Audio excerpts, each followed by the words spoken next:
Now, thanks to 90 Mile Wines and Anytime Fitness Glenelg, it's Chewing the Fat with Bevan Jones. Well, g'day and welcome to another edition of Chewing the Fat. Bevo here today, joined by a man who played 104 games for the Cats and the Crows, 2011 Premiership player. That is James the J-Pod Podsiadly, and now he's also the co-founder of AFL Max, which we'll get to in a moment. Great to have you on Chewing the Fat, mate. Thanks, Bevo. Thanks a lot. Now, AFL Max is just a very exciting thing that we'll speak about more in just a moment. But let's talk about your AFL career.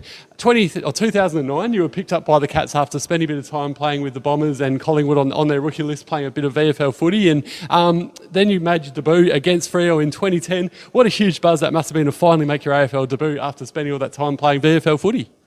It's I don't know how long you've got, mate, but it's a pretty long story, that one, to get to play one AFL game. But fortunately for me, I suppose I spent 10 years in the second tier, worked on my game with a lot of good coaches, and then got an opportunity at a really good club at a really good time. And was fortunate that I had some really good players around me, some great coaches that I learnt a lot off, and to make my debut at 28 was a little bit surreal because I thought it was definitely past me.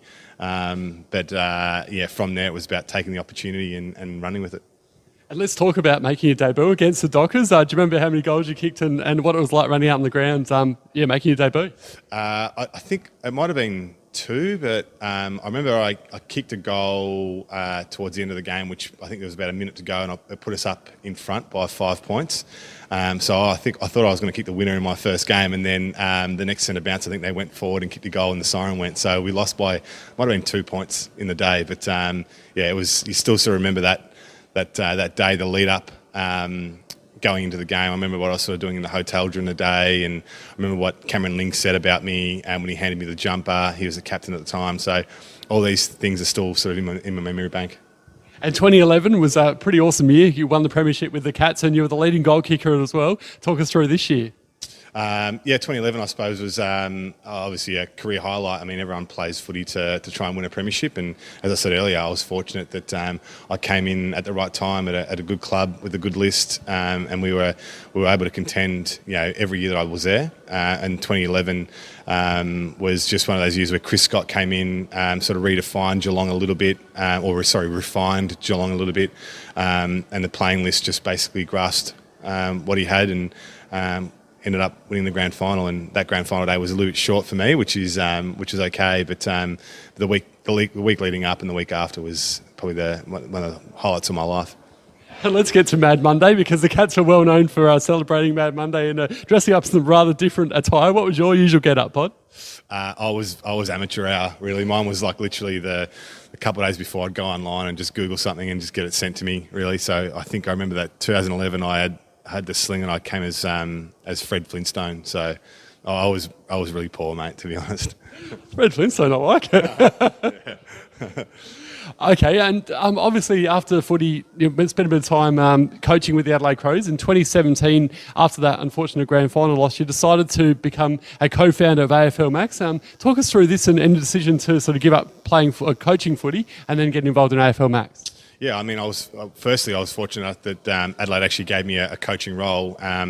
First year out of playing, to be able to coach their AFL team and the defenders was fantastic. It was an awesome experience for me personally, and I learned a lot about leadership and all that sort of behind the scenes stuff, and actually how to put a team together, how to administrate a team and whatnot. I mean, you don't sort of see this sort of behind the scenes stuff as a player.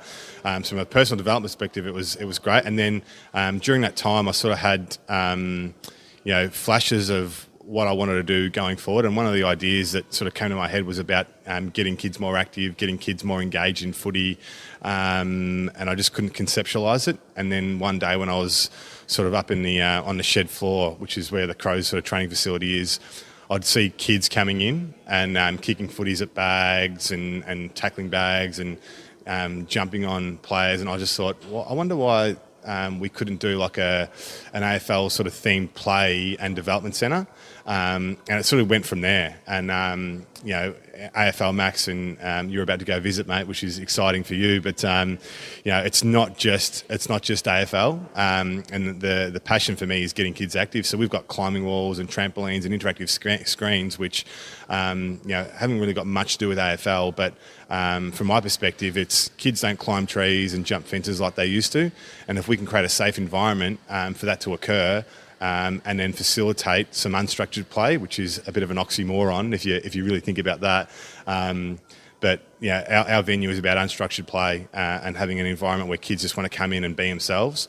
So that was sort of where the idea came from, and now we're sort of 2 weeks post launch and getting some positive feedback. The emotional part of me sort of gets triggered a little bit when I see kids come in and smiles on their faces, and they leave the venue full of sweat and they've had a great time. So from my perspective, it's the start of our journey, but there's some good stories to be told.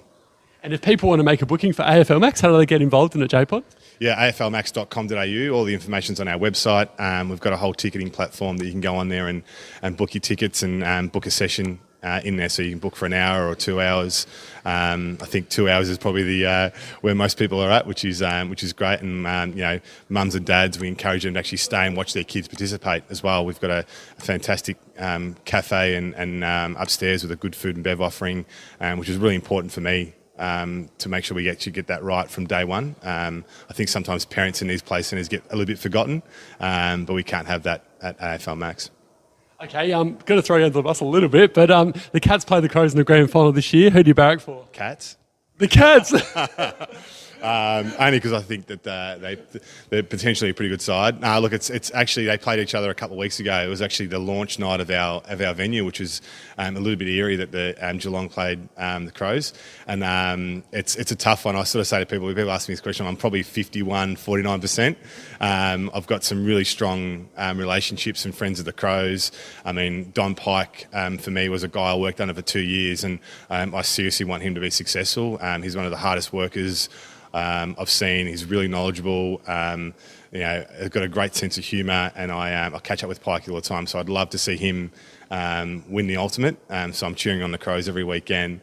But then obviously the relationships I've got at the Cats are also there. So it's a challenge. But if they both make the grand final, well, how fantastic would that be? It'd be a great day. I think you've answered it pretty well. Cats probably gave you their first chance, didn't they? So no, you've done well. And going forward, do you still have an interest in being a coach in the AFL or SANFL in the future?